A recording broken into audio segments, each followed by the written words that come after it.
recording now, are we? Yep, we are. Let's zoom that in a little. There we go. So I can see the waveform. All right, here comes everybody. Sit still and get ready for the show because it starts in 3, 2, 1. We drank the blood of some people, but the people were on drugs. And now I'm a wizard. From his footprint, he looks like a big fella.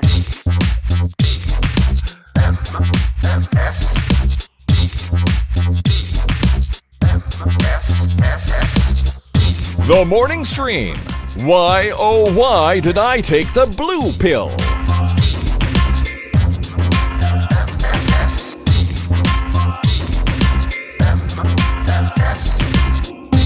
Guten Morgen, everybody. Welcome back to TMS for, Wednesday, November 11th, 2020. I'm Scott Johnson. He's Brian Ibbett.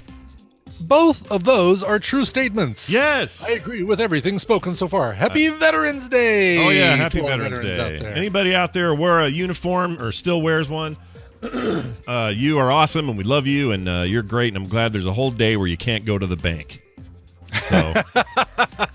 So wow. That's a yes. Hope you weren't expecting any mail today. Aren't there usually like parades and stuff? But I'm assuming there's no like parades and stuff, right? Yeah, there are usually parades, and there won't be parades because of COVID today. Yes. Okay, but virtual. They're doing parades on Zoom. I'm sure somebody's Zoom figured out a way okay. to do a parade on Zoom. Yeah, because there's nothing a 95-year-old World War II veteran will understand more than how to work Zoom. It'll be great.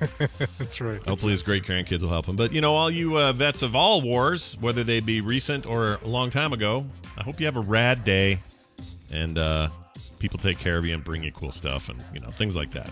You deserve it. Okay. Absolutely.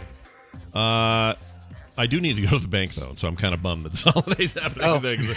I just need to get in there to fix a discrepancy, and I realized yesterday, I was like, I'll just do this tomorrow. I got other stuff to do today, and I'll just do it Wednesday. Whoops. And then I went this morning. I was like, oh, shit.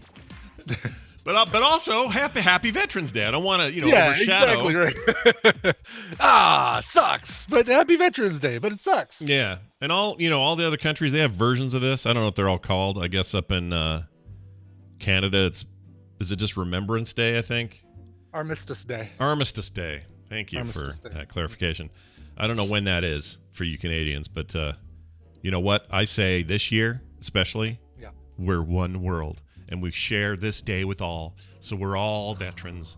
Or no, we're all loving the veterans. Stolen glory, Scott. Stolen glory. Let me go ahead and hijack your day and say America is here. All right.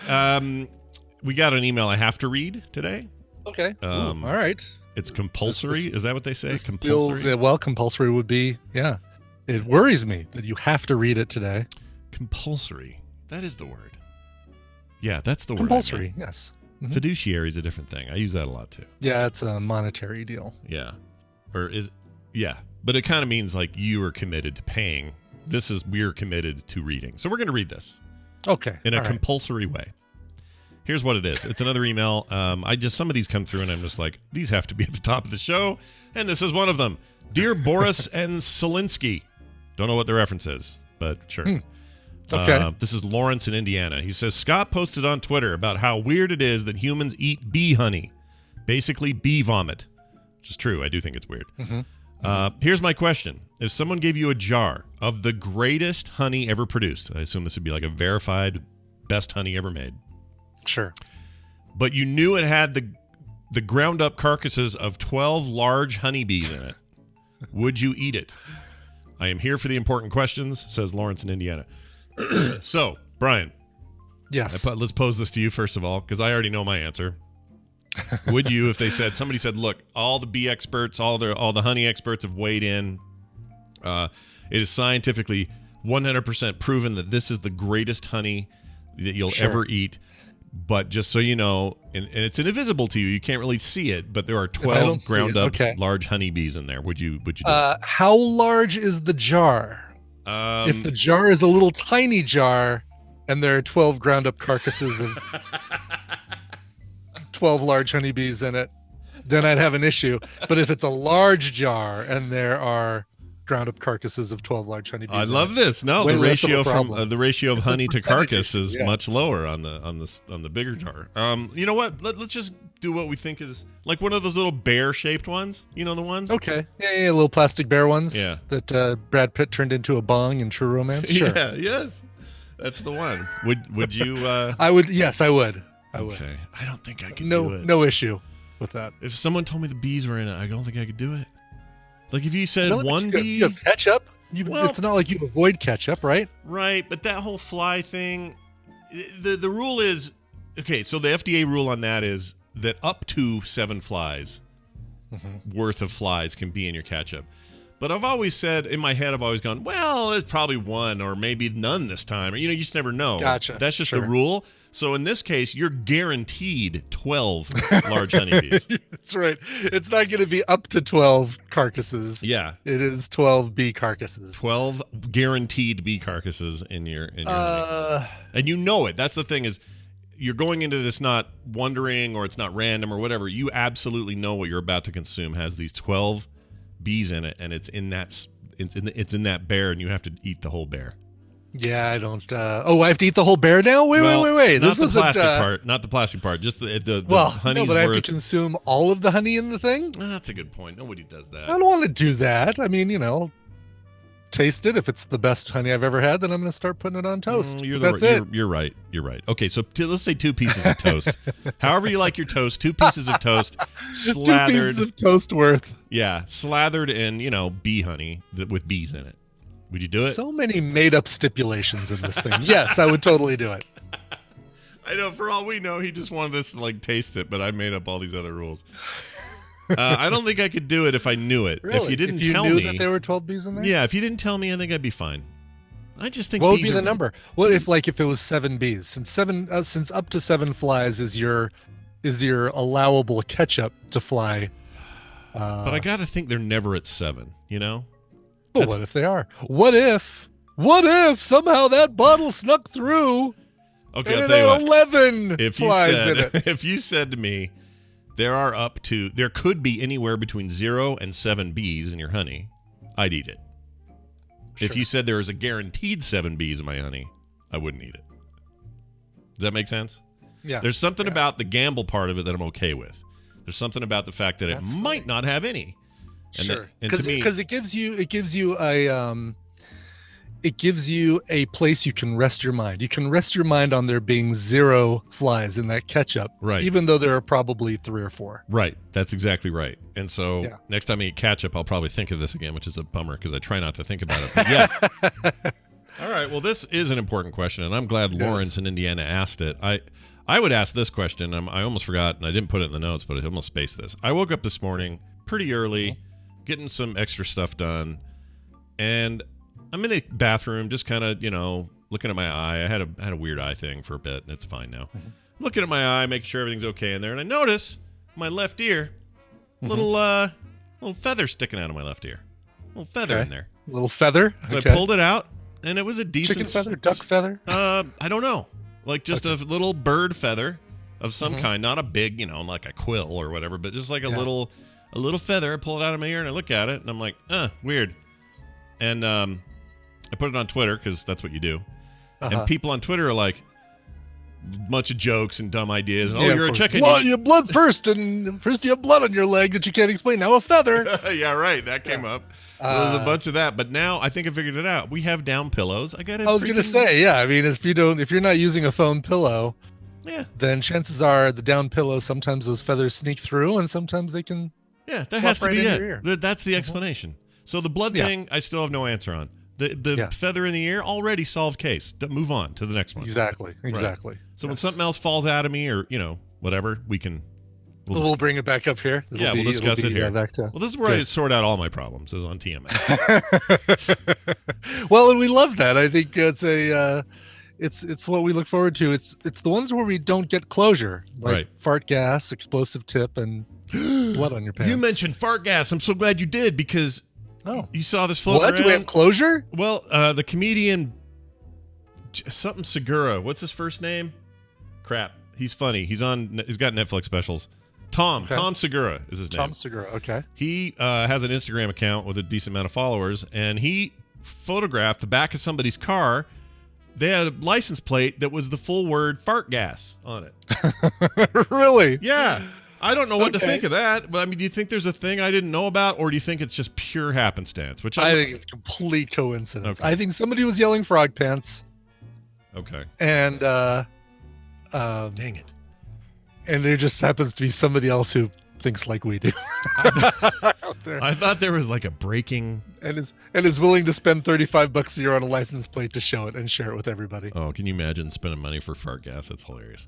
That'd be great. But yeah, like I thought I'm we had a amazed that break they in the allow case. that actually. Right. I know a lot of places don't, but I thought there was a break in the case. I thought this meant we were going to find out what ultimately this person was saying, but I think really it's a coincidence. I think it's a coinky dinky. Yeah, Yes. which are a lot of in this world, and some people don't see it that way.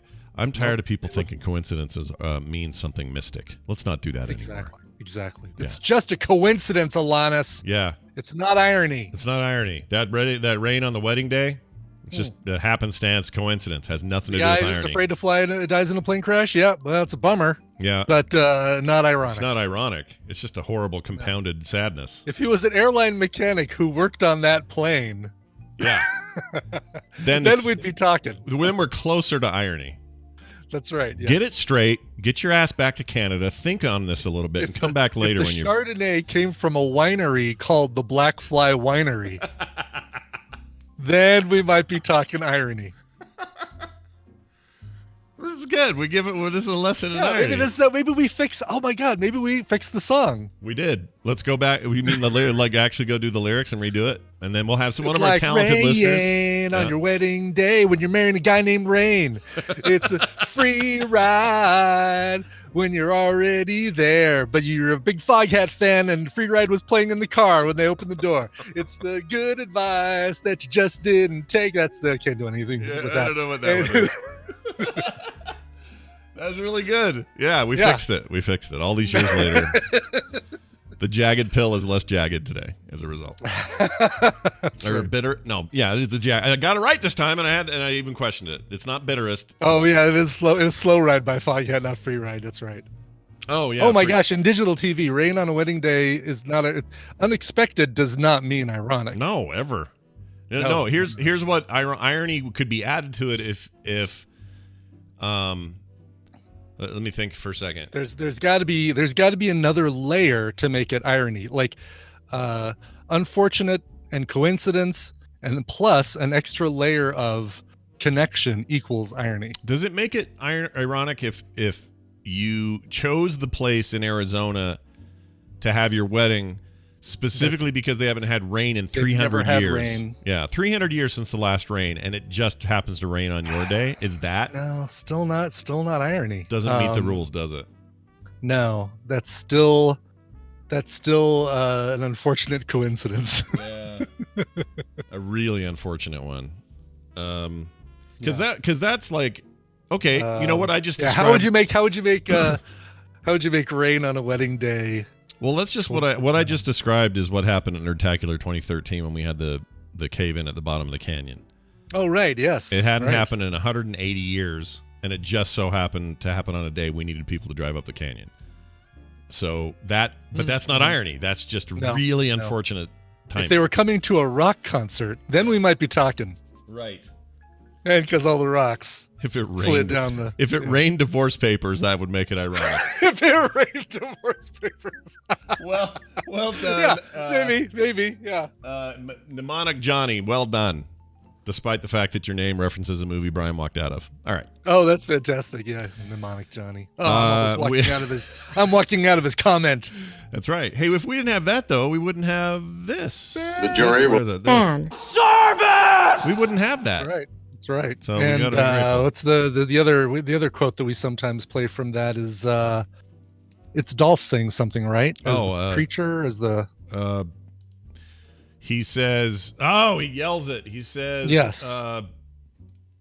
Dolph Lundgren, what does he say? You guys help me. He says, Halt sinners. That's it. sinners. Halt That's it. sinners. That's oh my gosh, it. it's been Yes. so long. Oh, Here it is. I'll play it. Hold, sinners! There it is. Here we go. I just needed to know what to search for. Taking my shirt off. Yeah, Brian, take your Look, shirt off. everybody, I'm taking my shirt off because it's too hot in the basement right now. Brian boobs. All right. Oh yeah, and look at that. It's all tangled up in my Mr. Rogers cardigan. Of course. Well, here's some music to strip by. Hey, you guys, check it out. A time for Babble Royale with our good friend and pal, Mr. Brian Dunaway, who answers the phone when we call him there in South Carolina. Hi, Brian. That's what I do. Oh, hi, Scott and shirtless Brian. Yeah. I'm wearing a shirt. I just took off my outer layer. I live in Colorado. We wear layers here. Scott Yeah, probably does the same dude. thing, but maybe not in South Carolina. Yeah. It's so dangerous to take. Did you pull it over your head? No. It's a zip. It's a, Okay, it's a good, full. good, It's a yeah. full zip. It's a full Yeah. zip. Yeah, nothing worse than trying to pull out your overlayer if it's over the head, because then you pull your shirt up and your belly's all hanging Right, out. And, Right. Mm-hmm. Well, you No, gotta, because I tuck the. Oh, When you I tuck wear the an outer undershirt. shirt. Yeah, when I do have an undershirt. the But what undershirt happens when that goes- fails? it never Or are you one of those guys that tucks into the knees? I have exactly. I buy my shirts Extra long. to be XL shirts, but I have an extra 2 feet of length on the bottom that I can tuck all the way down to my calves. That's perfect. Now, irony would be if you had surgery to extend your body 2 feet and then shirts stopped making long shirts. That'd be irony. That would be irony. A little more irony, yeah. We're trying to figure out what irony is. But here's one ironic thing I know for sure. We have a caller on the line. They've been holding very patiently. Let's find out who this is. Hi, Babble Royale player. Who's this? Morning. This is Unlucky Raisin. Unlucky Oh, Raisin. Unlucky raisin. I hope your name is not prophetic today as we play this game. I think last time Lucky he was Raisin. Unlucky Raisin. Yes, exactly. Oh, right. That's true. Hey, remind us where you're from. Tampa? Tampa, Florida. Ooh. Yeah, the right. Tampa Bay Buccaneers. Home of the Devil Rays, now called the Rays, and the Mons Venus. Those are Yep. the only two things and the Tampa Tribune, Wait. where I've been. What's the Mons Venus? What is that? That is the place that the people at the Tampa Tribune took me to the night before I did installs at their. Does that mean large Venus? Is that what? No, that's grand. I'm No, sorry. it means, to be honest, it means love mound is really what Mons Whoa! Venus means. All right. Brian, they really And, took you on a That's better tour. than I could have hoped. Yes, great. and so the people at the Tampa Tribune took me there the night before, and that is, yes, indeed. So when you're taking off your outer layer, make sure you tuck your shirt so no one sees cover up the your Mons. joy mound. Yeah, That's your right, joy exactly. mound. All right. Well, There's only three things I know about Tampa. yeah, and that's my favorite one. Unlucky Raisin, we're going to see if we can win you some prizes today, but we can only do it after Brian explains the rules of this contest. Brian? Well, that's right, Scott. I'm going to give Scott and Brian a topic. They're going to go back and forth giving me answers that fit that topic. If one of them gives a wrong answer, a repeated answer, or take too long to come up with an answer, the winner will go to the other player. Micro Machines. Your job is to predict who's going to come out on top based on the topic today. You are playing for the carryover prizes from Monday, courtesy of Racer 951Y, Tropico 3, and also from Matthew Bach, Talisman, the digital edition. We're adding to that stack the Fan Podcasting Complete Guide audiobook from Bill Meeks and the game Contagion, which shouldn't feel like anything related to life right now at all, period. No.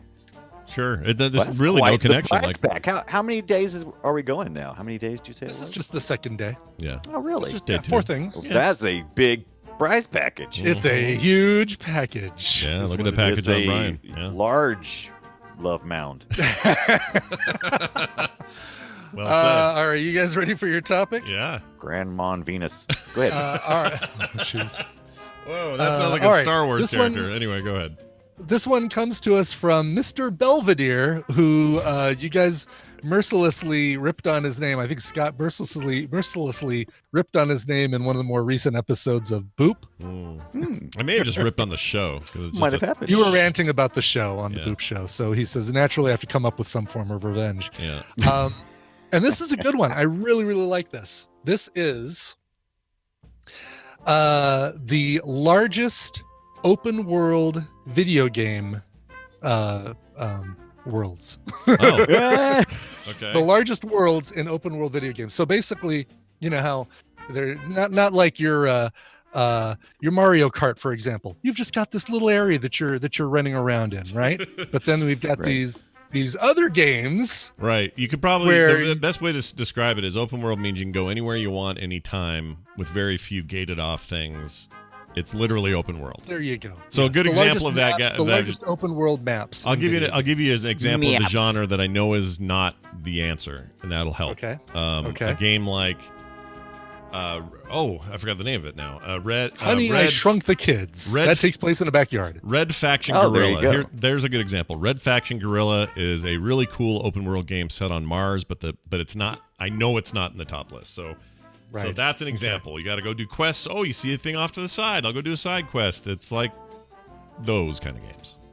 Okay. Very good. Okay. This also does not include, thank you for asking the chat room, procedural generation maps. So, as big as something like Diablo can get, it's procedurally created. So it's not. Very good point. It has to be crafted and built, and now we're in that world. Correct. Okay. Exactly. All right. All right. So I have the top 30 here. Oh, I actually had top to compile it. I 30. had to compile it from a bunch of different lists and look at their square mileage. And I'll tell you that the smallest one on my list is 15 square miles. 15 square miles. 15 square That's the miles. So if you think smallest. of places that are 15 square miles or larger, go with that. Okay. All right. Now we got to find out. Yeah, No Man's Sky definitely does not count. Yes, No. that's a great. No, there it you is go, great procedural, right? example. Yeah, it's procedurally generated. Everything in that. That's a very good On the example of nope. Yeah. I love the idea though. You could say the universe technically is the open part of it, but Yeah, everything yeah. in it is procedurally generated. But I'm grateful we're not including that one. That's probably Yes. a bad idea. All right. All right. So, Lucky Raisin, knowing that is their topic, who do you want to go first, and who do you think is going to win? I think Scott's going to win, and I'll have Brian go first. All right. Okay.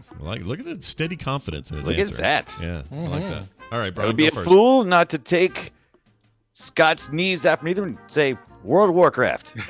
You would be a fool not to say that one. Indeed. World of Warcraft. Where is it on this list? 80 square miles, putting it at number 15 on this list. Which it really sounds small if you think about how big. The mile comparison how is always big- seems right. small. Feels much Yeah. bigger, but I guess you're doing a lot of walking near most of it, so that makes sense. I Yeah, guess. the Right, scale is and, what and there are matters places you just can't get to. You see that nice little, planet spinning around in the little dwarf dude's lair, but you can't access all that stuff. I'm glad Brian brought that up because I hadn't considered MMOs in my head. I was thinking more traditional open world, style games like, for example, I'm trying to decide which one to do first. Let's do GTA 5. Oh, that's big. GTA 5, 50 square miles. Okay. There aren't as many developers as bold and innovative as Rockstar Games, or as engrossing as Grand Theft Auto 5. 50 square mile sandbox built using maps of 50. both Los Angeles and Southern California. Yep. And it makes sense because you got to drive a lot, right? That you eat those miles up really quickly. You do. They You even do. meth. Exactly. They even used Bakersfield as a place where Trevor the meth head came from. It's pretty great. It's pretty great. Very good. All All right, right, Dunaway. back to you, Brian. I'm thinking Red Dead 2 has to be up there somewhere because, oh my God, It's pretty big. I feel like Red it Dead goes on Redemption forever. 2, of course, the prequel to 2010's Red Dead Redemption sees the return of states New Austin and West Elizabeth, along with newcomers New Hanover, Ambarino, and Lemoyne, bringing the game's Lemoyne. map size to a grand total of 29 square miles. Oh, it's Nearly less than I 4 thought. times the size of Wow. its predecessors. So there you go. Even a little bit of a hint. Don't pick its Yeah, predecessors. don't pick 2010's. Don't pick, yeah. Exactly. Oh, geez. All right. I know. That gives that's what I'm me starting- an idea. That gives me a better idea of why or what range I need to be Yes. aiming I'm at. trying to think of some tricksy ones. Like there's some Tricksy. weird, mappy, weird comparisons. Yes. I'll go with another MMO. Man, I hope I'm not wrong here. But I think EverQuest 1 is gigantic at this point. Let's see. It's got to I be on there. am not. Oh, it has to do be. not have EverQuest on the list, but that doesn't mean that just might mean it was not on. It has to be. That has to be bigger than even WoW. Like they've been around too long. And Yeah. and Is any of that They've got like I'm not, 30 I expansions. never really played that one too much. Is any of that procedurally generated, or is it No, all no, just no. hardcore? No, this was, you got to understand that game came out in what, 99 or 8? yeah, so it wouldn't have been. Okay, Yeah. according to daybreakgames.com, EverQuest is 298.1 square miles in size, so that would put it at number. That would put it on this list. It would put it at number like 10. So Okay. I'm gonna give it to you. I'm gonna insert it into my There list are here. games I'm gonna bigger put than this that. right in here. Gonna Oh, insert it right in crap. there into my Mons. Monsters. Anyway, That's Yeah, nature's pocket, Ever- Brian. Nature's pocket. Quest 298, and that's obviously got to be a little bit fluid with this thing. So there you go, 298.1 square miles. All right. Okay, back to you, Brian. Yeah. I think with enough given enough time, I probably could think of lots of them, but it just feels like every game that I flip through in my head, I'm like, oh, no, that's procedural. Oh, no, that one's kind of small. Oh, so many games. Good Mhm. lord. Mm-hmm. I like the grunting part. Yeah. Uh. And now I'm forgetting who we said some of these things. I'm going through so many games. in my Wow, head. we've only given 3 answers, and you're 5 I know, answers. and I and you can't. I'm forgot like, them.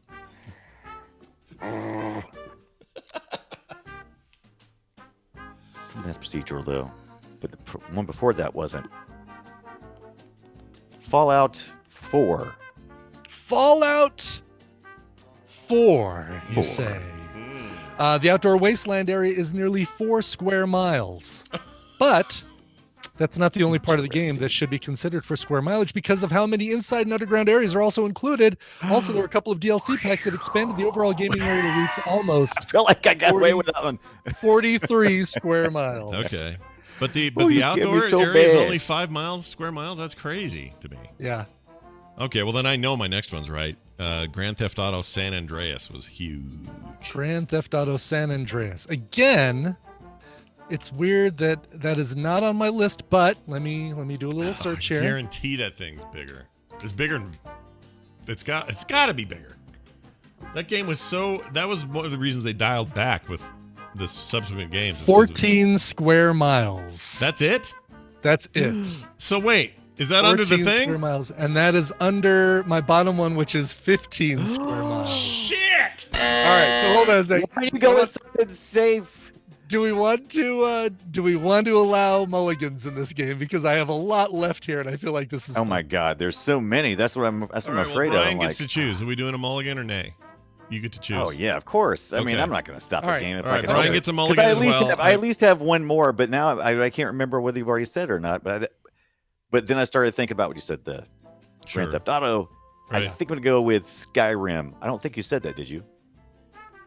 I don't know. Did know, somebody did he? say it? Oh wait, it's still Scott's turn though, isn't it? If I give him mulligan. Oh yes, he has to come up with an answer right away. Skyrim. Asshole. Elder Scrolls V Skyrim is considered as one of the best open world games of all time, and has only gotten better over time with the advantage of mods and numerous re-releases. Made up of 9 separate regions, Skyrim's open world is overflowing with secret caves and dungeons, housing both untold treasures and deadly foes, putting it at 15 square miles. It is the lowest one on my list. Are you kidding me? I'm not kidding you. So Ah. always Ooh, now go I'm- bigger. Always now go I'm- bigger than ooh. Skyrim. Oh my gosh, go bigger than Skyrim or go home, as the old phrase says. Exactly. Oh God, now I'm afraid because I thought I was going to go tit for tat. I thought I was going to say Skyrim. Then Scott was going to come back with Oblivion, and ooh, Yeah, right. I'm going to ooh. I know. But now that you said the other, but no, Oblivion was a little bit bigger. Maybe, maybe not. I don't know. I don't have any other guesses anyway. So why not? Elder Scrolls 4. There would be the Oblivion. So you're thinking Oblivion was a little bit bigger? I don't know. But it's the only Oblivion- answer in my head. Oblivion is a little bit bigger, What? with Skyrim Oh, being God. 15 miles. Oblivion is 16 square miles. So What? it is number 2 on the list. Wow. That blows Number my 2 from mind. the bottom. On the bottom, yeah, right? Like Oh my Yeah, second. those are the God. two. Those are the 2 smallest ones on my list. That's really shocking to me. I can't believe that one got it. Okay, This is fun. it's got to be like. I mean, it was huge. I just played it too. So I'm gonna say 2018's Assassin's Creed Odyssey. Has to be on this list. Going with Odyssey. Assassin's Creed Odyssey. 91 square miles. Holy snikes. Oh my I god. knew that was big. I thought I got away with one. It's a big effing game. Yep, and I'm not saying anything else. Yeah. Probably can't say much else about that at the moment. Yep. I'm gonna fall back to oh my god. This is the worst. I've played all these games we've mentioned, by the way, Yep. which is kind of gross. But I love open Why is world that games. gross? It's just You've my definitely favorite played- genre. I'll admit it. I love it. I love it. I think it's my favorite. It's the one genre I'm happy to jump to anytime there's something new out. I just love it. No matter what it is, whatever the theme is, I'm in. Right. See, some of the games I'm like, oh, that's kind of open world, but then you're like, you really can't go.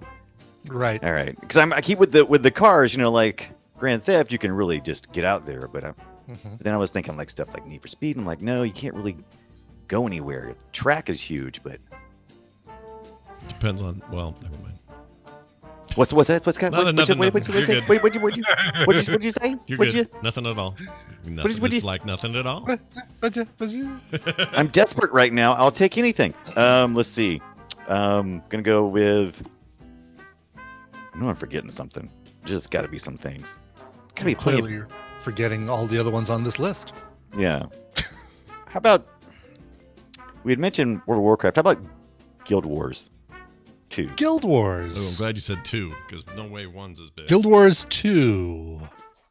Gotta be Not there. on my list. Ah, Well, that's just a mulligan if he's wrong, but check it, because I think that one Yep, might I'm be checking it. I'm checking it. Guild Wars 2 world map size is okay. Well, this says 19,065 square miles. I win. right.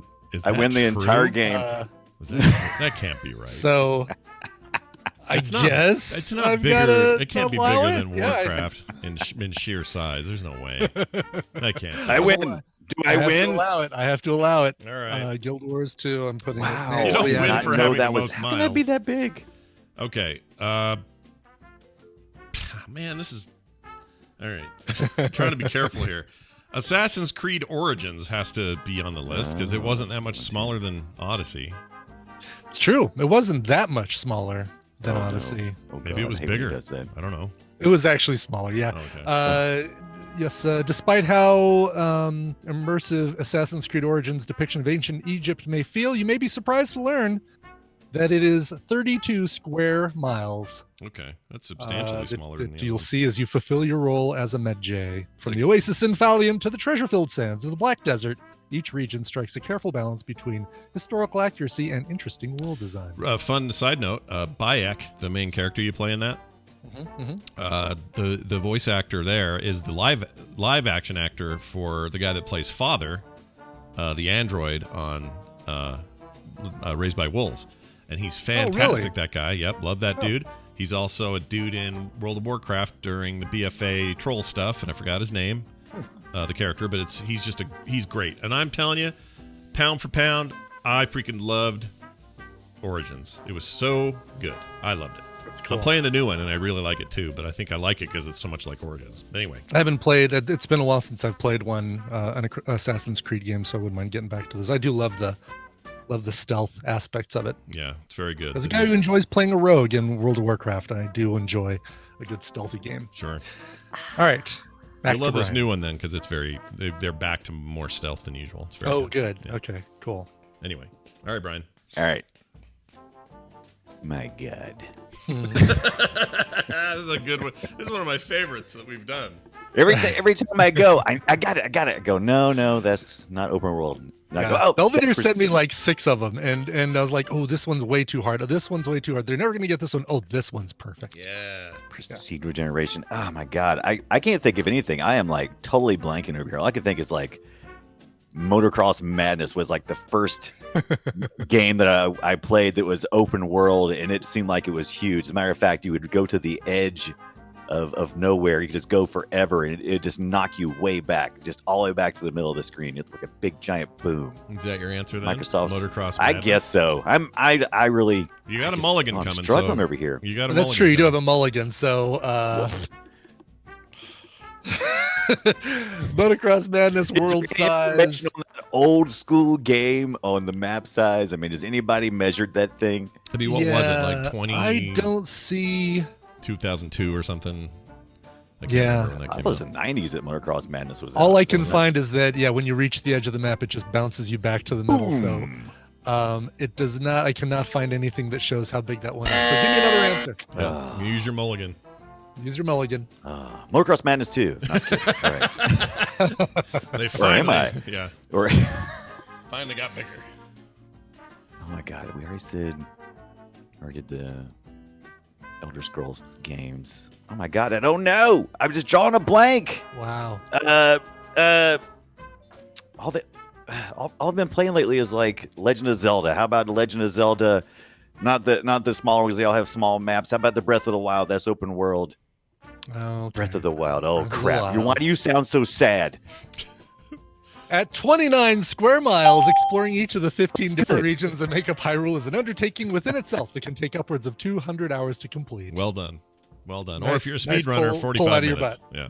The speed run on that thing's like 45 minutes, by the way. I don't, Is it really? speedrunners, Wow, they blow seriously? my Jeez. mind. Yeah, I don't know how they do Yeah. it. Some of them are cheating. Or not cheating, but they're using glitches. But some of those Oh, runs that's are right. legit. Like I'm- Skyrim, I think God, I the can't- legit run through Skyrim with using no cheats is like an hour. And I've got like, I spent 300 hours in that damn game. Jeez. I'm going to going back to say, it. Brian kept dancing around it, so I'm just going to say he kept trying to want to do a racing game, but I think there is a racing game on this list. And I'm going to say, and I also just installed it because I want to get it ready for my Xbox Series X. The game is Horizon Zero Dawn. No, sorry. Horizon. Oh, I didn't think about Forza those. Horizon 4. There we go. Forza Horizon 4. Forza Horizon 4. Has to Duh. be. Has to be. Za Horizon 4. Za. Yeah. Za. Yeah. Yeah. It is not on my list, but let me take a look here. Forza Horizon. Oh, let me take a look. Go to the what do they say? We got to go to the Go to the tape. We go to the tape. Yeah, go to the tape. Let's see. So this person on Reddit calculated the map size of Forza Horizon 4, and they ended up with 27.59 miles. So I'm giving it to you. 27.59 miles. Okay. It had to be at least that cuz it's big. And you can, and the thing about it is you can drive anywhere. It's not just roads, so you can just drive anywhere. Yeah. Yeah. 27.5. I'm gonna give you that. Cool. right. All right. All Scott, back to Brian. All right, I'm gonna go with Death Stranding. Oh shit. If you haven't noticed, I'm just going with games I've played this past year at this point. Grasping at straws. All right, let's put this game out of its misery. Oh, How big? I would have thought that's a good answer. What? How big is it? I know because it's a walking simulator. Oh, you Essentially, know what? I mean, That's right, there's that's true. lots of walking. Yeah, so That's much. true. Let me take a look here because I did. Just to make sure. Death Stranding world map size 846 square kilometers. Oh, What well, is that seems that, like a lot. That's plenty of miles. Yeah. What is? Here we go. Does this convert it to miles? Space point. Oh, it's Jeez. definitely more than 20 miles. I would think so. Yeah, kilometer. Yeah. yeah. Yeah, I think we're well in that space. You got that right. All right. Yeah, we'll give it to you. Death Yeah, Stranding. that's a big world. 326 square miles. Okay. Okay. Oh, right. 2.2 to calculate. Okay. Death Stranding. We're giving it to you. Okay. And this game is still alive. Yeah, Oh we're my still in it. God. We're still in it. They tried to kill it. We brought it back. Let's go back to Skyrim, or not Skyrim, Elder Scrolls for a second and say the Elder Scrolls Online. Oh, can you do? Can you? Oh, Yeah, well, you did you WoW. do We did Elder Scrolls? EverQuest. Yeah, that's true. That's true. That's true. But I was thinking, is it? That's an open that's world cheap. MMO. No, that makes sense. That makes sense. Yeah, that should be the good answer. I'm going to do the good answer. Yeah, gonna we're clap really for you a little making bit. Good Brian do answer. the. Brian has to Google the hell out of this contest every time we do it. Because not listed in this one. It's got to be though. Yeah, 400 square kilometers. So yes, we're giving that one to you as Okay. well. All right, excellent, Brian. Oh my God! Everything else I've played this past year. This list is faulty. Faulty. The list is just not complete because it's not thinking of all of the, That's exactly, Yeah. yes. which is hard to do. You Fallout, could go for Fallout days. 76. Fallout 76. Like I said, I'm just going down the games for the last 4 games. Have just been the games I've been playing this The year. game's a lot Well- improved, by the way. It's better than it used to be. Bound to annoy many Fallout fans, Fallout 76 happens to feature the largest map of any game in the Oh my series at God. 16 square miles. Wow. Technically, because we figured out Fallout 4 is larger because of all the underground stuff, but Fallout Right. 76 is 16 surface square miles. So yes, you Yeah. get that. And That game's all about That the was- surface, for God. sure. still in it. All right. All right, I'm going to say one that may be controversial, but I'm going to try it. Uh-oh. EVE Online.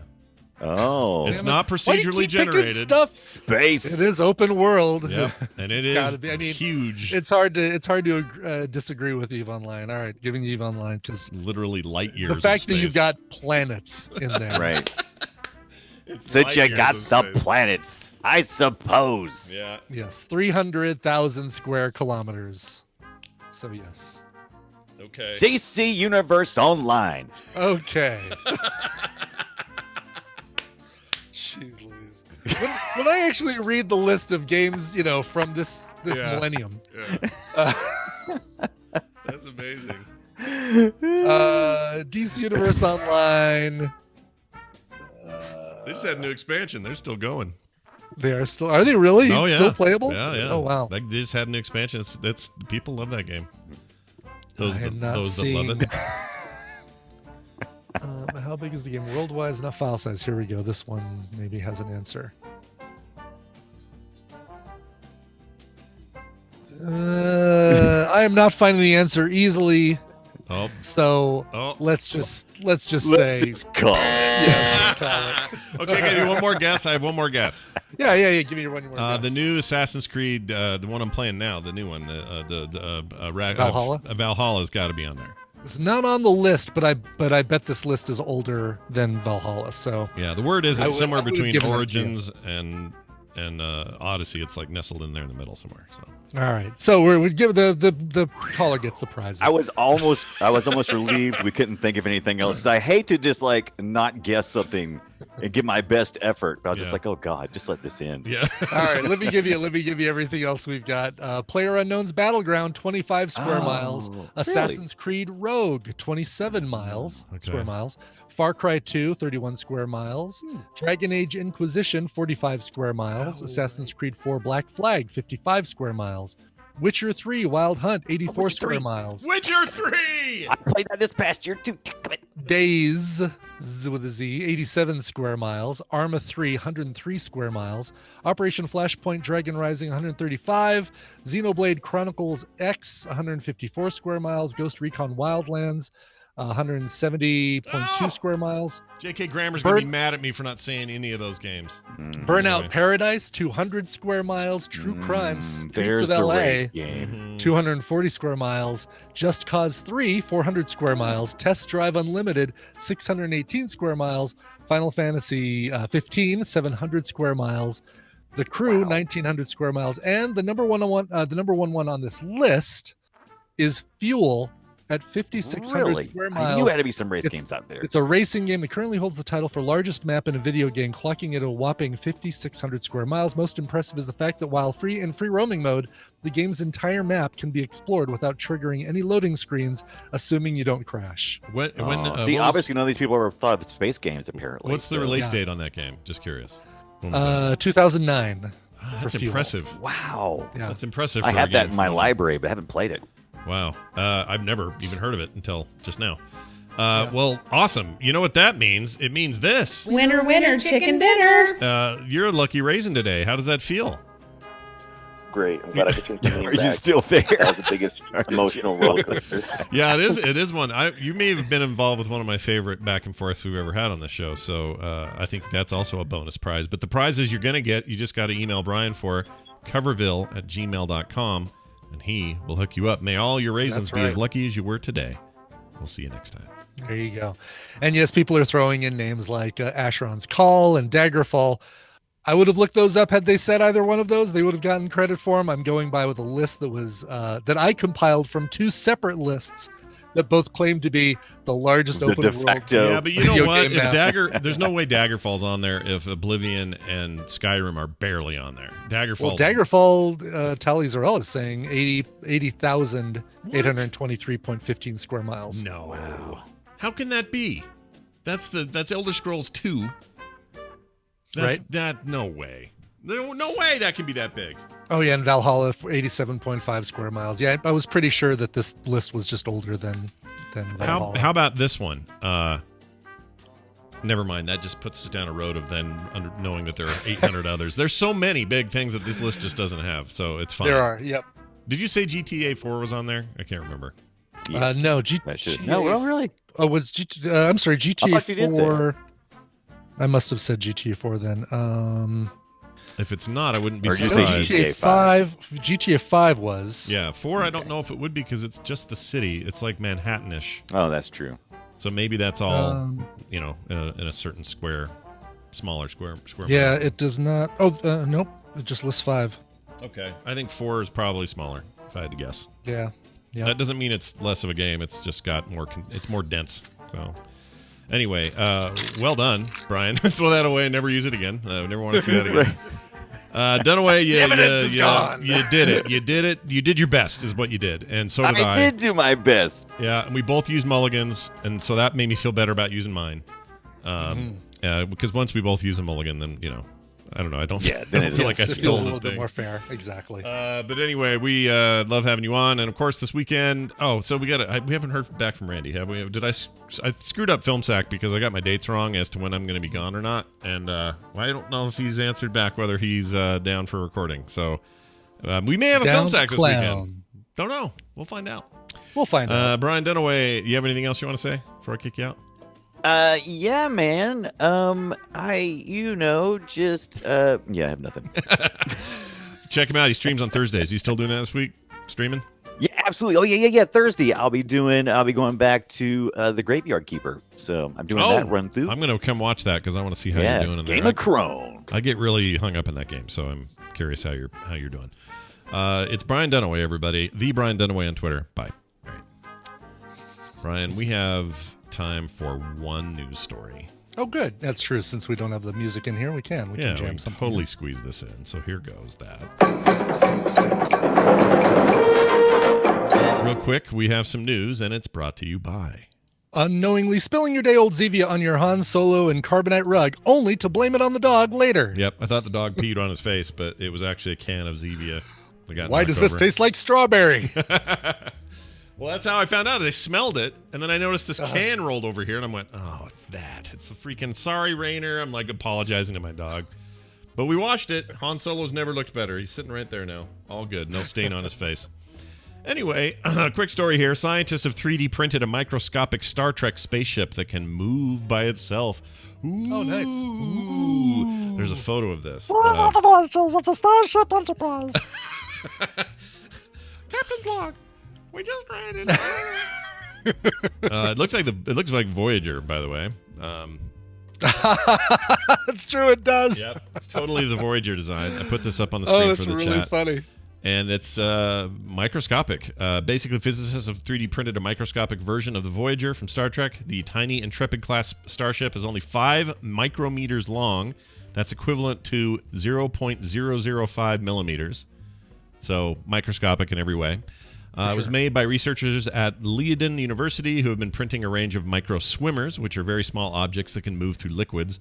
The way these micro swimmers pass through liquid is via chemical reactions. The platinum coating on each of the objects reacts to a hydrogen peroxide solution, and the resulting force propels them through the substance. Some The swimmers power of force propels you. The power of force propels you. Wow, that's like he was here. Thank you. He hasn't even died thank now. you. Let's see. Some swimmers can be propelled by an external magnetic field. This is how I got my wife pregnant, by the way. Just kidding. With an external magnetic field. Yeah, that's how I got my Or swimmers did to you get just in there. play? Did you just play 100 songs about love or 69 songs about love by the magnetic fields? Yeah, that's how I did it. It says, however, this is not practical in many applications which require the particles to be autonomous themselves. Anyway, pretty cool. I love science. in a year that's just full of bullshittery, it's nice to read people are making something rad for no reason. Or, for just for the sake of science. It's like, look what we can do. Right, exactly. It's like, well, we have to make something like this anyway. I know. Let's just make it look like a Starship Enterprise. I'm all in on their plan. Okay, that'll be the news for today. Tomorrow we got other stuff we'll catch up on, so don't worry about that. In the meantime, we got to play a song and take a break and bring Tom Merritt in here. Before all that, Brian does have that song. Will you tell me what it is, please? I do. This is, we're going to Denver. We're just going a few miles down the road from me to Denver to a guy named Rob Drabkin. Here's what's really cool. The video for this song needs to be seen. If you like the song, yeah, you'll like the song, right? But if you really like the song, if you really want to like the song, you need to watch the video because this guy does a dead-on Bob Ross Joy of Painting episode for the video. It is brilliant. Listen, at a time when much of the world is divided, the Denver-based singer-songwriter believes that love will bring us together. This is, like I said, Rob Drabkin. His brand new album and this song were produced by Shep Goodman and Aaron Aceta, who also produce American Authors, Rob Thomas, Mandy Moore, and this is just a sweet, sweet, cool pop song. I love it. Here is the song "Let Out the Love" by Rob Drabkin. It's a big bloody stupid hat with a big bloody stupid curse on it, and every time you wear it, something bloody stupid terrible happens. Oh, yeah? Yeah.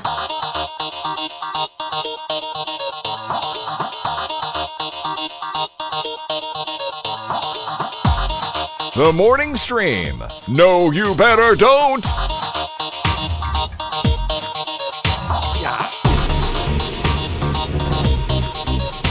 Could you be more specific about how funny looking?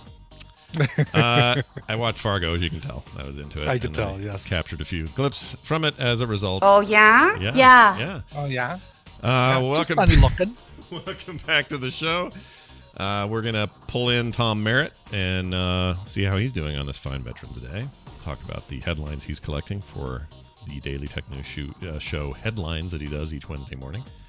And that'll happen now, right after I play this little thing. With the computer, as with any tool, the concept and direction must come from the man. As usual, the man we have chosen for this task is Tom Merritt, who comes on here on Wednesdays and talks about the tech headlines of the day, which I love doing. And today's no different. Despite the fact that there's no DTNS today, you're doing no Daily Tech News show today. Yep. Veterans Day in the United States. That's right. So DTNS policy is to take all the holidays off to give us a chance to recharge. It's a great idea. We should do that more here on TMS. I don't know why we don't. But anyway, yeah, we're stoked to have you here because you still have to get headlines together, and there's no day that goes by where you're not at least got your ear to the tech wall. So what? Oh yeah, I just published the daily tech headlines for today. As a matter of fact, obviously Apple's new laptops were part of that, but also China cracking down on big tech. Oh, does it tell me what kind of crackdown? Like not that you have to be brief, but what's the nutshell of what they did? Yeah, the basics to understand this story are. Today, which is actually yesterday in China because of the way the time zones work, November 11th is Singles Day, the biggest online shopping day in the world. Here in the U.S., we provincially like to think of Amazon or Black Friday or something like that, Prime Day. Black Friday is nothing compared to Singles Day. Yeah. Singles Day is biggest in China, but it's also big in a lot of other countries around the world, particularly in Asia. And it's all about online shopping. It's all about live streams and showing off products. And like Taylor Swift has performed during Singles Day to promote things. And the day before Singles Day, China's State Administration for Market Regulation put out a draft saying, we're going to prohibit pricing below cost. We're going to prohibit inflating prices. We're going to prohibit using algorithms to charge different prices to different customers for the same thing. Penalties for abuse of your market position.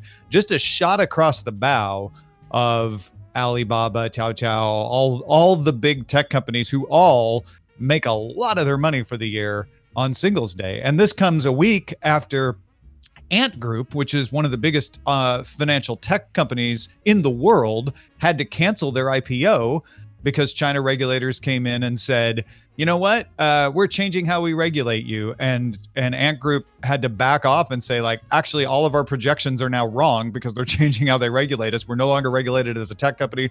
We're regulated as a financial company.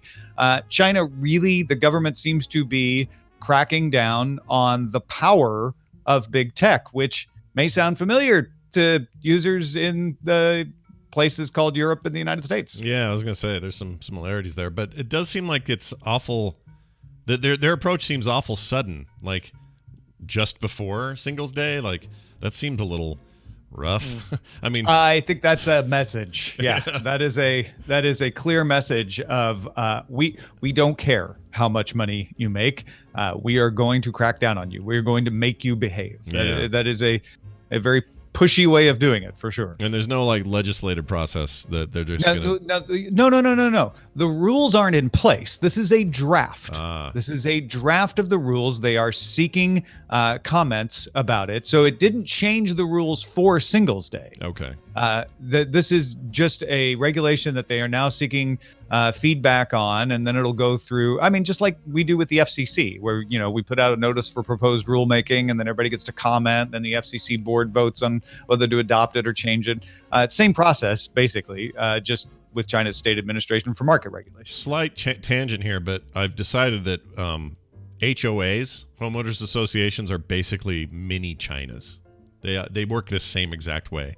They send warnings. The rules aren't approved yet, but it upends what your plans were. Well, that's also the way all of our regulatory agencies work in the United States. So you could call them mini Chinas. That's not wrong, but that's also mini Europe, mini US, mini government everywhere. Yeah, but I'm going to, next time they say to me, hey, I'm sorry, but we've changed it so your fence has to be dark green, forest green, instead of the white we approved last year, I'm going to say, whatever, mini China, and hang up the phone. That's how I'm going to do it. Sure, that'll help. Yeah. Well. Now here's my question on your tangent, which is totally irrelevant, but I'm fascinated. Do they just tell you that that's now the new rule, or do they send you a notice saying we are going to change this rule? We want your feedback, and then they ignore your feedback? I think it's a little from A and B there, because sometimes they have done a thing where it's just like, wait, what? Today suddenly this is the thing, and then other times it's like, there's a public meeting, you're invited, although it's a COVID year. That's more mini North Korea when they do that. I gotcha. When they give you a notice and ask for your feedback and then ignore it, that's mini FCC. Yeah, that's true. I don't like mini FCC. I don't like any of these things. All right. I don't like it. Do we know why is it called mini China? Would be when you go outside and talk to a neighbor about how you don't like that new rule about your fence, and then you disappear. Oh yeah, that's that. You're right. Or I go stand in front of a huge truck out on the road. So let me ask you this: does this sort of thing? I mean, it doesn't affect how those companies work internationally, or does it? Like, if I want to go buy some stuff on Alibaba, it won't directly, right? Alibaba's operation in the United States, which the name's escaping me, it's Ali something. No, it's not going to have to change.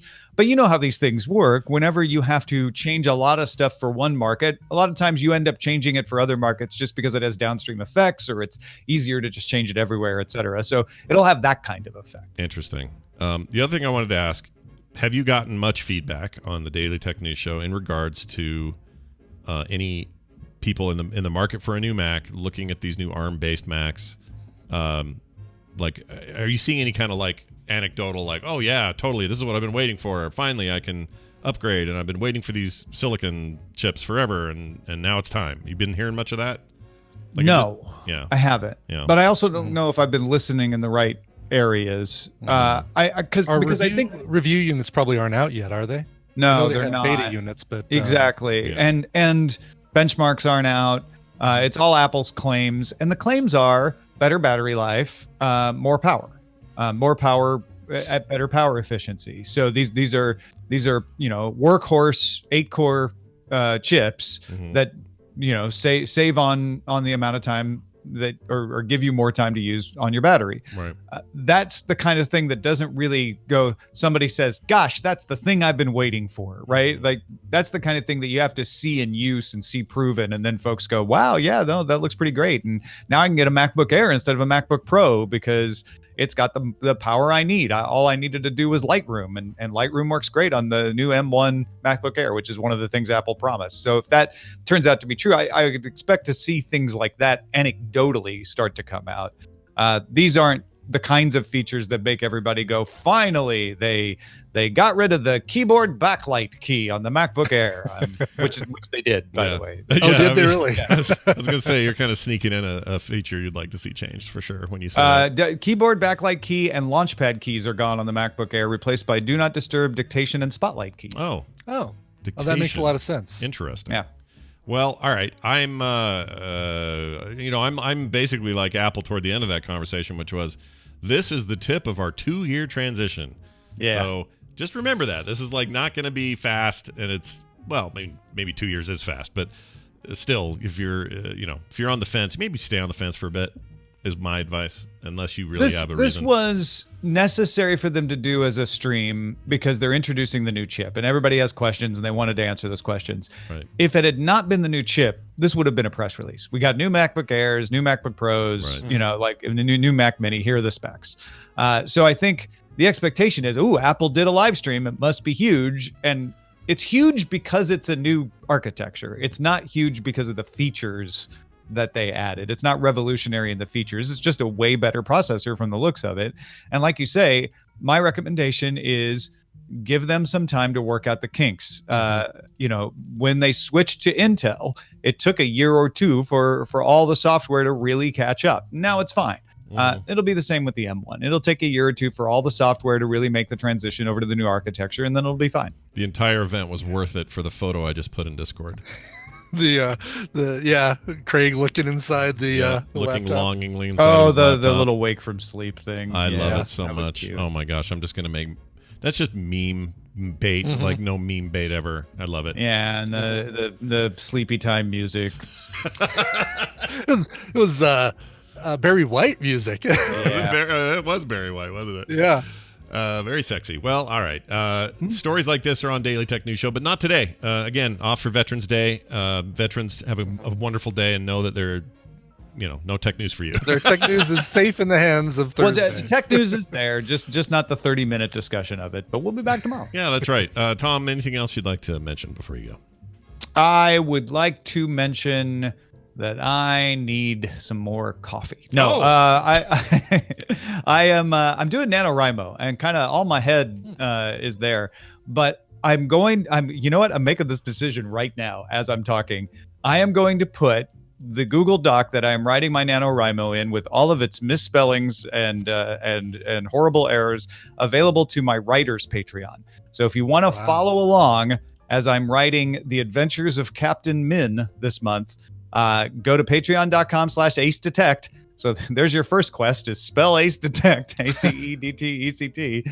And if you sign up, I will post today a link to that doc so you can see as I'm writing what progress I'm making. That's awesome. I love it. Tom does this every brave year. man. Yeah, he's very brave. I will immediately regret this, I'm sure. But now I've said it. He said it. It's done. Now hold his feet to the fire. Tom Merritt, everybody. Ace Detect on Twitter. Have a fantastic day, and we'll see you later.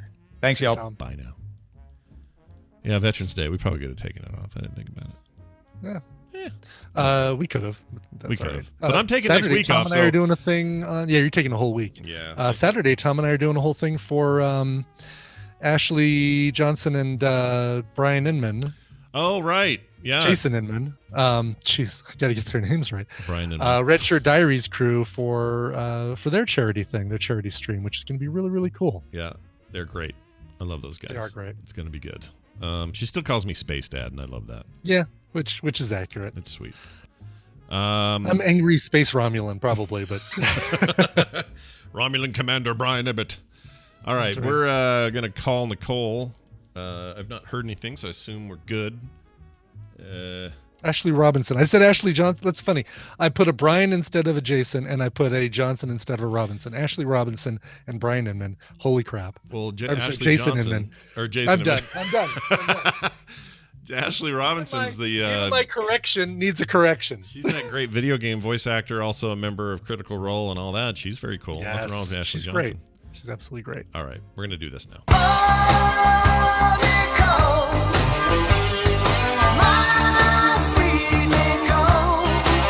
Yeah, that's right. Nicole Spags here from Colorado also. And she's It's muted. me. Oh, no, you're not muted. You're here. I hear you. I'm here. Yeah, you're totally here. Hi, Got a how little the heck are you? sunshine on your face. Yeah, I was like, Can you see? Can you see anything? You getting your That's vitamin yeah, I D? can, yeah, there's nothing really on me. Let's see if I fix that. That's better. Oh, that's a little better. Okay, all right. Either way, we were happy. We're just happy to have you here. It's time for Recommendals. We take stuff off streaming services and recommend them, and sometimes not, to you, the fine listener. And we play clips to do it. So let's get to it. Brian, let's do your clips first. Sure. You have two here, I see, once again. I have let's hear about it. two. This first one is a series, brand new series on Netflix. Oh, all right. Well, on that note, let's play the clip. Not the one I have. Hopefully not. I should say mini series on Netflix. Oh, okay. Here we go. Why, hello, Beth. Why, hello, Benny. I read about your game with Borgov. That must have felt terrible. Felt like a fool. I know that feeling. Helpless. It all goes and you just push wood. Who have you got up first? And Freddie. That shouldn't take too long. Highest rated players in the whole fucking country. And yet here we are at some second-rate university playing on cheap plastic boards with cheap plastic pieces. You should see the places they play in the Soviet Union. I'm planning on it. You have to get past me first. I'm planning on that too. So this is that. This is Greensleeves. But or not? That's not it. What's the name of it? Queen's Gambit, isn't it? Yeah. Like that? So this is This is future Furiosa, or sorry, past Furiosa up against Dursley's the Dursley kid, right? Isn't that who that is? Sort of. Well, that in that clip was the little kid from Love Actually, the kid who woos the singer at the very end. The blonde kid, who these days looks like a young David Spade and apparently likes to drop F-bombs that slipped right by me when I was putting that clip together. But yeah, the Dursley kid's in there. And you call her future Furiosa. I call her current Magic. Ilyana Rasputin from the New Mutants. Yeah. Oh yeah, right. I forgot about that. Yes. She's great. Anya Taylor-Joy is who I'm talking about. And yes, the show is The Queen's Gambit, and this is excellent. It's a 7-episode miniseries that you will want to just devour because it's so good. It is all about a chess prodigy, this orphan named Beth, who grows up in an orphanage and is taught chess by the janitor in the basement, who's a chess master himself, and becomes one of the greatest chess players in the world. I think there are aspects of this that are based on real life, but for the most part, I'm pretty sure this is a fictional story. But Anya Taylor-Joy is just fantastic in this. Has to deal with some addiction issues. Her character does some parent issues, obviously, because she's an orphan. It's really, really good. Man, I don't want to give anything away, but it makes you want to play chess. And the chess world is looking at this thing and saying, yeah, this is accurate chess that they're playing and the things that they're doing and the ways that they're playing. This isn't like, all right, well, cameras are rolling, let's go move pieces. It's they really learn their skills and use real techniques. Do you think her parents both had eyes the size of like dishes, and that's why she has such big eyes? I think so. I think her parents were like Admiral Akbar and the woman who owned the bar in I mean, it's striking. It's striking, her eyes, but they and they're not. It's not ugly or anything to make fun of, but they're so they're big. They're big eyes. They are big. They're big. And what's funny, you look at the roles that she plays, and stuff like Magic and Emma in that movie called Emma. Actually, it was just called Emma because that actually has a period in the title.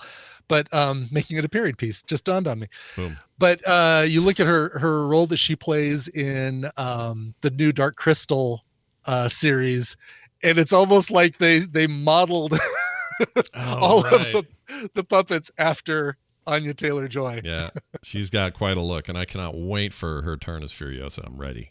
Yeah, I need to see The Witch because apparently that was kind of her breakthrough role. Oh yeah, the Vavitch is awesome. I think I recommended it here. It's scary. That's one that'll stick with you. That one sticks to your gums. Cool. It's a gnarly movie. It's good though. Cool. It's really good. All right, Brian. Number 2. Any setup? Great. Yes. Number 2 is a film. Film. Here we go. A film. This is my daughter, Shannon Maria Gilbert. There's one here for every day that she's missing.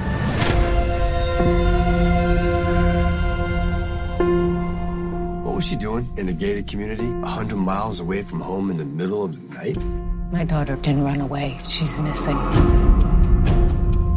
Her last contact with anyone was to 911. What happened? I'm just a driver. I wait in my car, and that's all I do. Honestly, who spends this much time looking for a missing hooker? While searching for a missing girl, one of our officers located 4 bodies. What's over there? Tell me right now, damn it! What did you find? It's not your daughter, Mrs. Gilbert, which is why it's important that you don't talk to the media. Weird. I don't know what this is. This is a movie called Lost Girls, which just landed on Netflix. We wear the... Whoops, sorry. I didn't mean to click that. Sorry. Lost Girls. Keep going. Yes, they did a theatrical release in March. We can probably guess how that went, and now it's available on Netflix. That's Amy Ryan that you're hearing in there. Amy Ryan, who you remember as one of Michael Scott's girlfriends on The Office, the cute one that moves away to another location and heads up a different branch from Scranton. They would do like That's What She Said together, and exactly. Yeah. She had his exact sense of humor and was a perfect match. You also heard Gabriel Byrne in that clip, unmistakable voice of Gabriel Byrne, who I just love. And you also heard Dean Winters, who you probably know as the guy who plays Mayhem in the Allstate insurance commercials, the guy that destroys everything. See, I look at him as one of the characters from Brooklyn Oz. Nine-Nine. Yeah, from Oz. No, yes. Oz. Yeah, Oz. I always Oz think of is- Oz as Ryan well. O'Reilly in Oz, yes. Yeah, Roz. that's how I always think of And as well. Roz. He's so Ryan O'Reilly and Roz. Whenever I see those commercials, I'm like, just put him back in his cell. He'll quit making so much mayhem. And then the other guy from Oz, what was the drumming movie that he did? Oh, you mean he's just talking about Whiplash? Spider-Man's Whiplash. boss. Yeah. He does JK. the farmers insurance. Oh, right. Yeah, Yeah, it's J.K. So Simmons. it's like all the actors from Oz find their find their way into insurance advertising. insurance advertising. Yeah, or the Ghostbusters, because what's his name's in there? Ernie Hudson. Anyway. Oh, right. Anyway, so that's so Lost Girls is the story of Amy Ryan and her missing daughter, who may have been an escort. Yes, sure enough, she was an escort. This is based on a real story, the Long Island South Shore barrier murders that took place, committed by the Long Island serial killer. She is upset with how the local police are handling her case and not doing enough, and because of the fact that she is a sex worker. And so she kind of goes on her own mission to locate her daughter and find out what happened to her. And like I said, this is Interesting. based on a true story, an unsolved American mystery. And By the way, this director, Liz Garber, I think Liz is her name. Garbus. Garbus. She's Garbus. mostly known for documentaries. I've seen a bunch of them. That's almost entirely what she does is documentaries. She made one, in fact, about the history of chess, which is called The History She of did Chess. Bobby Fischer Against the World. Yeah, that one as well. So it's funny that your two recommendals have this weird tie-in. Have a little bit of a chess connection. Yeah, but I always find it interesting when a documentarian, that's primarily what they do. I always find it interesting when they'll do a drama, or Yeah, and this feels like the natural extension of going from documentary to a drama based on a true story and real events. Yeah. Like it's not as big a step as going from documentary to a sci-fi film or something like that. Right. Didn't what's his name? The German dude. He's in Mandalorian. Werner Herzog did Werner Herzog, yeah. He did a documentary about dudes that escaped in the war or something, and then he turned around and did a live action dramatization of the exact same thing. Now that's the weird combo when the same director does both your dramatic adaptation and your documentary. Hey, that's probably even better because they've got the knowledge behind it from doing the documentary. Exactly. Yeah. So anyway, this is called Lost Girls. It's on Netflix as well, and highly recommended as well. It's a dark film, but man, it is so beautifully acted and heartbreaking and suspenseful. Nice. I'm going to check it out. Now, I will play this clip. We saved Nicole for last because she's the best. That's why we do that. Mm-hmm. That's right. Exactly. So here's my first thing that I'm going to not recommend, and it will be very brief. All right. I wanted to recommend it, but I can't. Here it is. We wear these masks to commemorate those who paved the way and purged before it was legal. They risked their freedom because they knew the incredible, life-changing, healing power. All right, it's the Purge series. It's the Purge? Well, it's the series, not the movie. So, okay. There's a series, and it's on. I don't know who did it, but I watched the first 3 episodes, and I really liked the first episode. Setup was pretty strong, and I love the concept of the Purge movies as a fun thriller. Sci-fi, what if kind of thing. What if kind of scenario. That kind of stuff I'm into. And the first episode sets up some interesting stuff and some interesting characters. And then by episode 2, it goes full schlock and it's just bad. And I feel bad about it, even bringing it up, because many of you probably heard Purge and went, whatever, I'm not watching that. I think they had an opportunity here. And maybe it gets way better toward the end, but I don't think I've got the gumption to get through it. So what's the title and where is it streaming? It's called The Purge. In the series, Purge Series Network. I can't remember where this was or where I saw it. Claire. Not a mental. It's a USA rectamental. It's a USA Network thing, and it's on Netflix currently in its first season. So I don't know if there are other seasons or not, but that's definitely there. I've never seen a single Purge film, but you've told me that there are a couple that are actually worth checking out. Yeah, right? I like two with the guy that played Skull or Crossbones, the character you just painted. Oh, right. He's Grillo. in it. Frank Grillo. Grillo? Is it Grillo? Yeah, that's what it seems. I think that sounds right. Do I need to have seen the Purge 1 to enjoy Purge 2? Not for me, or I would say no, because that's what I actually did. I hadn't seen the first, but I saw that second one, and I just really got behind his character and him trying to get away and get to save people, and I don't know, there was something genuine about the second film. I haven't seen anything beyond that, and but even watching the second film, I was like, this would be a cool series if they could figure out a way to do it. It's just not the best effort. Really? Yeah. Bummer. Some of the cameras feel like they're someone's phone. I don't know. It's weird. Speaking of shows that are like,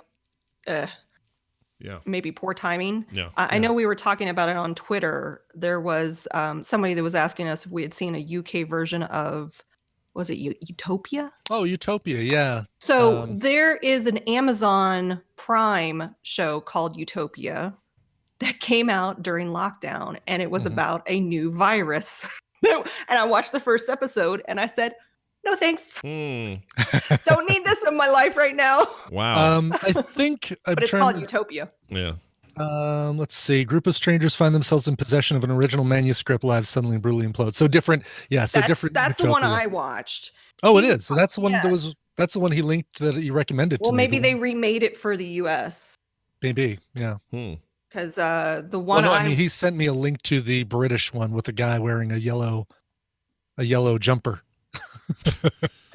Right, that's not the one that came out during the lockdown. The one that came out during the lockdown has John Cusack in it, has Rainn Wilson. Like that's why I was like, oh. But then I start watching it and I was like, no. Okay, so that's the one you watched is the one to avoid. Well, especially since it just was too close to home. Yeah. Like if you like Outbreak during a pandemic, watch Utopia on Amazon Prime because it's all about like the government and hidden messages and just, how do you feel about The Stand? I know you're a fan of Stephen King and The Stand, but how do you feel about its core issue, which is this all started with a nasty virus? Are you going to be okay with that when that series comes out? I don't know. I read and I've watched the Rob Lowe version of that already. Yeah. The Rob Lowe one is a decent attempt, and I've read the book 5 times, but this new series I'm pretty excited about. But it's coming at a time that's a little weird, right? Right? Yeah. So Like, I don't know. read the room, I'm all in, guys. Yeah, read the room. I'm still going to watch it, though, even if I read the room. Anyway, I love Stephen King. Excellent. So here is the one I'm going to recommend, and I've only seen one episode because that's all it's available as streaming for, I shouldn't say for free, but as standard streaming on Prime. They use the first episode to hook you in to then subscribe to Showtime. And I may do it just for this show. I know, Brian, you're already subscribed to Showtime, so this actually be good for you. Yeah, get it via CBS All Access, yeah. I don't normally do that, but because I just don't think Showtime has a lot of stuff I want, but I loved this. Here's my clip. You get away from me. That's a hell of a way to treat your third cousin. Fourth. Third cousin. My Aunt Stella and your Uncle Bill share the second cousin, Melly, Jamie's daughter. Uncle Bill's nephew from his mom's sister, Stella? Stella was my cousin Melly's second cousin, making Stella your third. No, that put my Uncle Jim back behind my uncles Lucas and Fergus. But before my uncles Lucas and Kurt. Exactly. That makes Uncle Bill and Aunt Stella first cousin, which makes you and me third cousins. So I'm asking, why you treating your third cousin this way? I don't give a damn if he was Jesus Christ and my son put together. I don't know nothing about Bill John Brown. All right. Is that Keith David, by the way? It is Keith David. In a lighter moment. Yeah. I was going to say, boy, Keith David would be the only thing that makes me want to watch it based on that clip. He's really good in it. It's brief in this first episode. But, of course, again, I'm only seeing the first episode, but I'm already completely hooked by the way they're doing this. This is called The Good Lord Bird. And it's a weird title, but... What? Ethan Hawke. Yeah, Ethan Hawke. And by the way, Hawkins. Ethan Hawke. Holy freaking crap, Ethan Hawke is good in this. Like, not what I expected from Ethan Hawke at all. This reminds me of like, when you see a role with someone you just never expect them to just kill it and they end up just killing it. It's like Tom Cruise in Tropic Thunder or something like that. Or Tom Cruise in Tropic Thunder. Yeah, have you ever seen Tropic Thunder, the bald guy at the end ranting in the TV station thing? The director, yeah. That's him. But it's one of those turns where you're just like, wow, like I cannot believe this. Is like funny. That's how I feel about like the Homelander actor who I'd only seen on Banshee before this, and now suddenly he's like, holy crap, Homelander. He's great. Anyway, we actually just watched something else that had Keith David in it last night that I thought you recommended when it was in theaters. The Nice Guys, the Russell Crowe. Oh yeah, with Russell Crowe and Gosling. Ryan Gosling. Yeah, I like that movie. Keith David's in that one too, and he's great. That was a what's his name joined who made the third Iron Man movie. Can't think of his name. Anyway, that guy. Anyway, Shane Black. Ethan Hawke is mind-blowing in this, and he plays the main character, who is John Brown. This is a limited mini series, so it's not like a single series. There's no multiple seasons or anything. But I think I'm going to get the rest of it because I loved it so much. Anyway, it's about Ethan Hawke's character, John Brown, who is a real person in the old-timey West, who was a preacher, a really fiery sort of, blood and thunder kind of preacher that would also roll around with a gang that would just like kill people. Oh God! Wow. Who were like who liked slavery. If you were into slavery and were not an abolitionist, he would go around and hunt you down and find you. And this is that. There's this kid in here named Onion / Henry Shackelford. In the real life, his name's Joshua Caleb Johnson. He's amazing. This young African-American kid just blew my mind in this role. Amazing cast. Everybody's great. But holy Schmidt, is Ethan Hawke insane in this. It's really, really great. David Morris is in this. Didn't he produce this too? I was reading an Entertainment Weekly article interview. Yeah, he wrote it, created it, and stars and produced it. It's like his pet project, I guess. Mm-hmm. And it shows. Like the passion on screen is unbelievable. And like I said, only an episode in, but thus far, I think this is one of my favorite things I've seen this year, and I can't wait to watch the rest of it. So it's called The Good Lord Bird. Amazon Prime has the first episode for free. And Prime Video, that is, and the rest of it, if you have some kind of sub to Showtime, you can get the rest of it. And I'm going to do that because I liked it that much. It's very, very good. And at moments funny, and at moments heartbreaking, and at moments kind of a little bit of Tarantino style. Like the music isn't quite from the era. You know what I mean? Like, I'm trying to think of an example of this. I guess this happened in either Django Unchained or maybe Hateful Eight, but there was some music that was used that was like from the 60s, but they used it as if it was part of this 1800s tale or whatever. There's some of that going on. Big title cards all in yellow. Like there's definitely an influence there.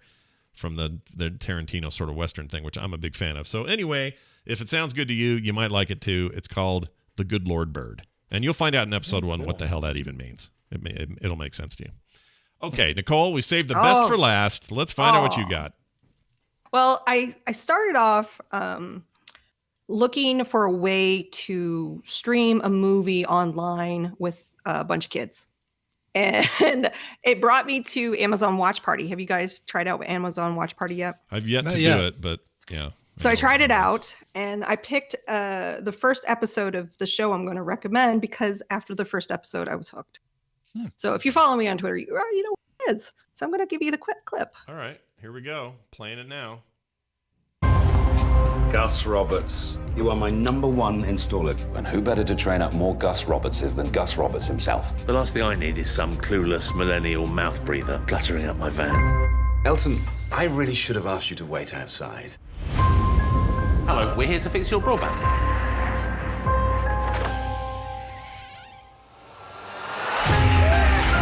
You ever had a paranormal experience? This is my YouTube channel. Most Haunted Institute of the criminally insane. I don't want anything to do with ghosts ever again. Oh, I think I'm being chased by ghosts. Is this the new? That voice is so familiar. I'm trying not to look at it. You heard Nick Frost. Nick Frost. Okay, so this is the new. And Simon Pegg. Simon Pegg. Oh, really? Okay. Wow. What's it called? This is the new comedy series called Truth Seekers. You can watch the first season on Amazon Prime right now. I love it so much. It's so I like fun, scary. I don't like scary. I don't like gory, scary. I like fun, scary. And this is fun, scary. So Nick Frost is he works at a broadband company called Smile. Simon Pegg is his boss, and he is also a paranormal seeker, and he has a YouTube channel called Truth Seekers. And he gets a new kind of trainee who is Elton John, and he is Elton John. His name's Elton John.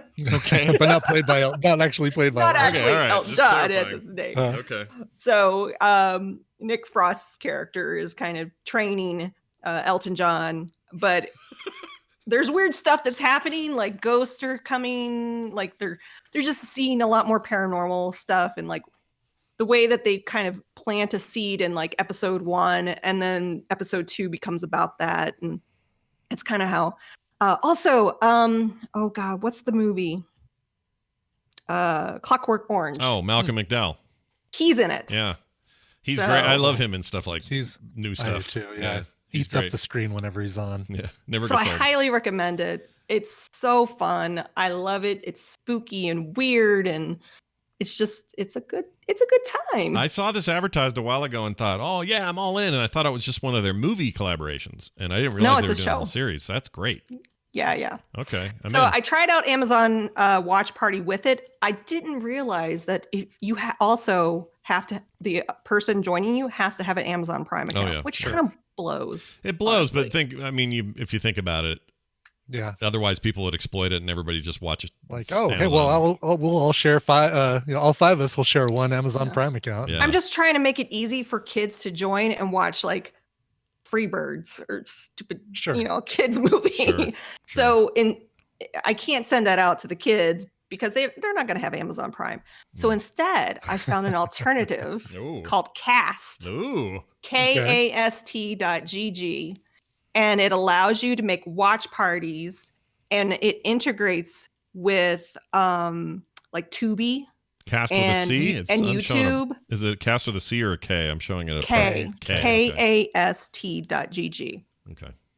It's a pretty, I've tried it out. It's really easy to use. Your parties are private. You have like a URL to invite. Then the person who's controlling it can let them in. There's a premium version, which I'm actually thinking about doing. It's like $44 a year or something like that. But really slick program to create watch parties without having an Amazon Prime account. Interesting. I'm looking at this here. And it looks like it would work for anything, not just Amazon, right? This would work for Mm. Netflix and everything else. You can share your screen. I mean, there's ways around it. So. Are these guys like offshore somewhere? Ways of getting around. Yeah. Are these guys offshore someplace where nobody can get to them? I don't think so. I don't know. I got an email from him. They were saying Come to our website on Cayman Islands where you can share any movie you Any want. movie you want. Watch party with everything. Even movies haven't been released yet. I'll do the legit stuff because you can. It's embedded in where you can search YouTube for something, or you can search Tubi, which they have a ton of stuff on Tubi for free to watch. So they're in Helsinki, Finland. I don't know what that means, but whatever. So I'm going to mess with this. This seems neat. So tell me the difference between premium is you only get so many times you can use it or something? So no. I think because you can have up to 100 people in your watch party. I think without paying, they serve ads. So it'll remove the ads. There's a few things. But I was playing around with it for a while and I didn't get any ads. But I also didn't stream a movie for an hour. Sure. Okay. I'm going to try that actually. It seems like this might be legit. There's some articles on Wired talking about it and it's, legit in a sense. Like, I don't think Amazon's probably not happy about this thing existing, I have to think. But Chrome, it looks like it'll work in Chrome and Edge. They also, if you do the premium membership, they also have a larger category of movies that you can stream. So I guess Cast has licensed certain movies to play within the program. Okay, interesting.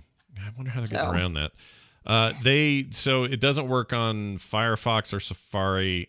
Just so people know, you got to use it. Yeah, I was only using Chrome. Yeah, and Edge will work as well, I guess. Microsoft Edge. So if you got that on Windows, you'll be fine. Brave, since that's an offshoot of Chrome as well. Yeah, that should work. Anything that's Chromium based should work. I don't know why. Well, whatever. I like Firefox a lot, so it bugs me. I'm just looking for ways to do more interaction. Like the kid, we have a ton of remote kids. Honestly, we were probably going to go remote pretty soon. And just looking for ways to hey kids, come together and we can talk and watch this movie and stuff like that. Oh yeah, I love that stuff. I mean, the concept of the way that they do it on Twitch is amazing, but it does have that tie-in of you better, and you can only use, and Prime's the only one you can use. Yeah, and I could use YouTube Live, but I don't want to do any of that. I want it. I don't know.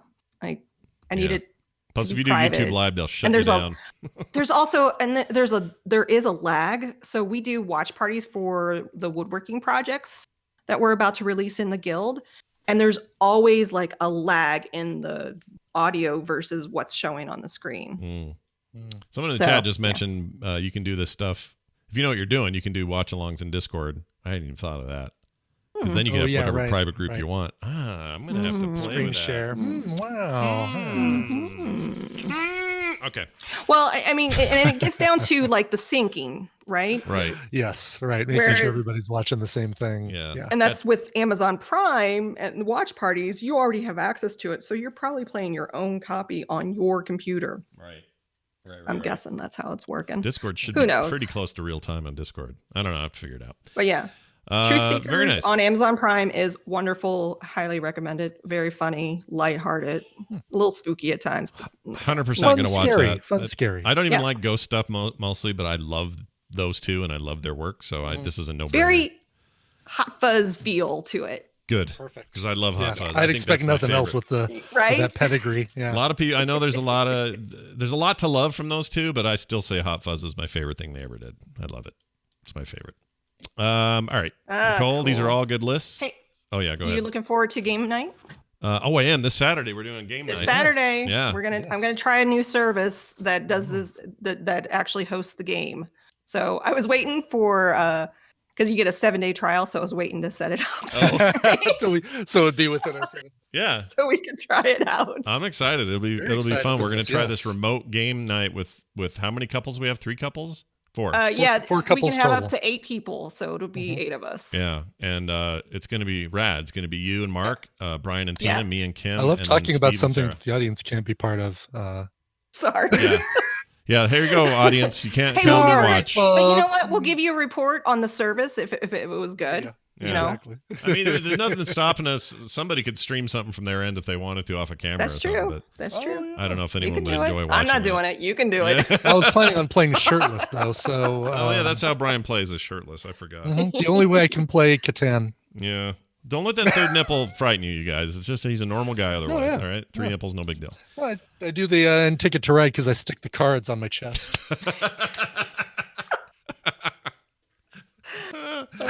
Oh, that's good. All right. Well, Nicole, as always, a pleasure. Follow her on Twitter. That's over at Nicole Spag. She'll list out the stuff we talked about today, and you can go watch it for your own self. I write them down on a Post-it note. Oh, that's adorable. That's so old school. Analog Twitter. There you go. I can only fit 288 characters on there. Nicole, have a wicked Bye. couple of days till we see you on Saturday. Bye now. That's right. See ya. So we're not doing. Are we doing Jackbox stuff then, or what do we? I guess No, we I don't think have to talk about this I now. think it's different. Like it's tabletop stuff. Okay, I'm super curious about. I'm how down that's for going any on. of it, really. I mean, but Yeah, I just want to hang out. So, whatever. All right. I think it's gonna be Monopoly, Scott. I think we're just gonna play one long game of Monopoly. Oh, Brian, I just remembered I have a thing I have to do. No, even if it was that, I'd play with you guys. All right, that's it for the show. Thank you all for joining us. And I would just like to say thank you to all our patrons who support the show, because without you, we literally can't do the show. So huge thanks to all of you. And if you haven't done it yet, now's the time. It's never too late. Don't feel like it's not weird. There's no guilt if you show up late. It's totally fine. Even $1 a month would be an amazing thing. Come take advantage of our naivete and only give us $1 a month for 16 episodes. For real. That's right. You get bonus content, all kinds of rad stuff over there, so check it out. Patreon.com/TMS for everything else you need to know about finding us, requesting songs, sending emails, finding us on Twitter. All of it is at frogpants.com/TMS. The tradition states right here on paper that Brian has to play a song now before we go. This is our non-fiduciary compulsory requirement. By the way, one more quick reminder that no shows next week, just because if we keep reminding you, then it'll sink into those of you who usually post on Twitter, how come no show? Yeah, exactly. So no shows next week. I'm going to be on a mini vacation with my wife, and I'm not going to be here. I'll be on a maxi vacation with my wife. Whoa. Which is all the protection of a full-size mini, but it has wings. It has wings. All right, let's get to a cover. This one actually was requested by Robert Ryland, who is a frequent requester who doesn't send me any real message to go with it other than, dude, this song's great. Check it out. So, dude, you're right, and absolutely. This is brand spanking new, and I love it. It is a cover of the Queen song "Under Pressure," performed by Willie Nelson, whose voice may be getting a little hoarse, but still just keeps adding more and more character to his sound. And Karen O from the Yeah Yeah Yeahs. Under Pressure. Here's Karen O and Willie Nelson. All right, we'll see you guys tomorrow for Thursday's TMS. Bye. This show is part of the Frog Pants Network. Frog Pants Network. Get more shows like this at frogpants.com. I like to eat. Okay. All right, fine. All right. Jeez.